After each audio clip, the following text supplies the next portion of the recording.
what should be the first thing that we do in the day? Praying and reading the Bible should be the first thing you do daily. Let's say I have one machine and I dismantled it. Now I have to put oil on it and reassemble them. But if we do not build it according to the instructions, no matter how hard we try to rebuild the machine, it won't work, right? So there are priorities, things you have to do first. Why do you think praying and reading the Bible is the first priority of our days? Because that is the way to establish my day in a proper relationship with God. Because God has to help us. For example, the Israelites, after 40 years of life in the wilderness, they're now about to enter the land of Canaan. They're so close to conquering the land. In front of them, there was the city of Jericho.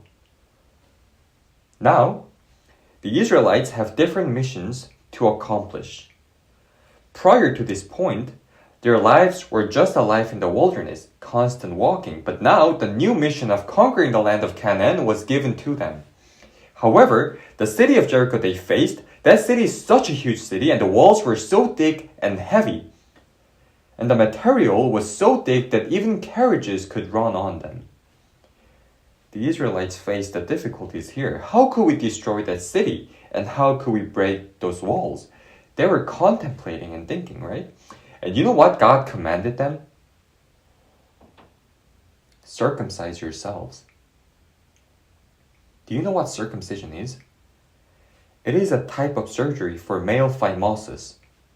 And after that surgery, they can't do anything for a week. It is impossible to go into the battle and fight. There is a city of Jericho in front of them, but God commanded them something very illogical.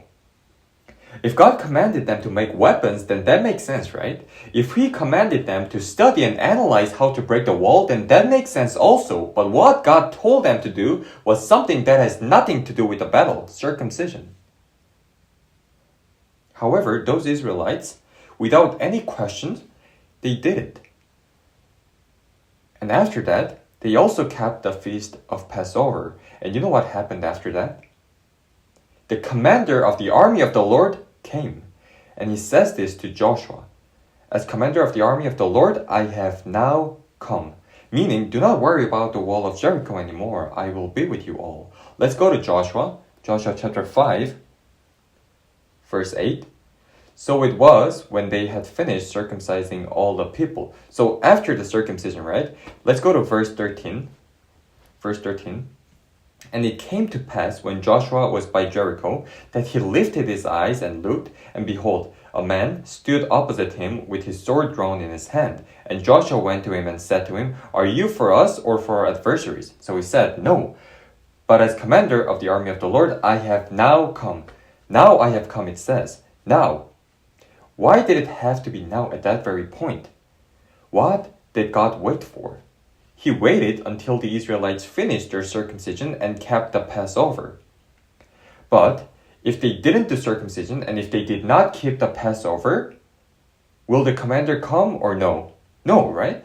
If he doesn't come, then how could Israelites break the wall of Jericho? They have to do it on their own strength, with manpower. But now the commander came.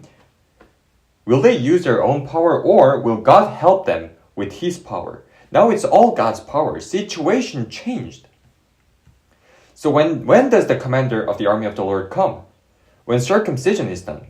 And after the Passover, that's when the commander comes. And it says here, Joshua chapter 6, verse 2, And the Lord said to Joshua, See, I have given Jericho into your hand, its king, and the mighty men of valor. Do not worry, I'll take care of it, God is telling him. Everyone, Israelites have never attacked the city of Jericho before. But in the end, the whole city was completely destroyed. Who destroyed it? The commander came and he destroyed it. And now, we have to apply this to our Christian lives. If I start my day by praying and reading the word, who comes? The commander of the army of the Lord comes, and God will take care of your day. Not by my strength, but by the strength of my Lord, I can leave that day. But if I start my day without praying and without reading the Bible, how would I leave my day? How? With my own strength, right? With my own strength. Do you think living the day with my strength and living the day with God's strength is the same? They are completely different. When did the commander come? He came when they finished their circumcision and when they kept the Passover. Now I have come, it says. Why did you come now? Why is it now? Oh, I have waited until you finished your circumcision. I can come before you guys only if you guys finish circumcision. That's how God told them. That's how God told the commander. I commanded them to do circumcision, but if they obey, go down and help them. If they do not obey, do not go down. I really think that's how God told the commander. So this commander was just waiting until they finished the circumcision. And after that, he came down, right? So only when commander comes, they can destroy the city of Jericho.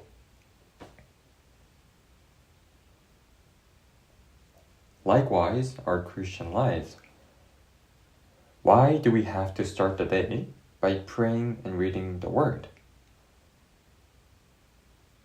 Because I want to live my day by God's strength, not by my strength.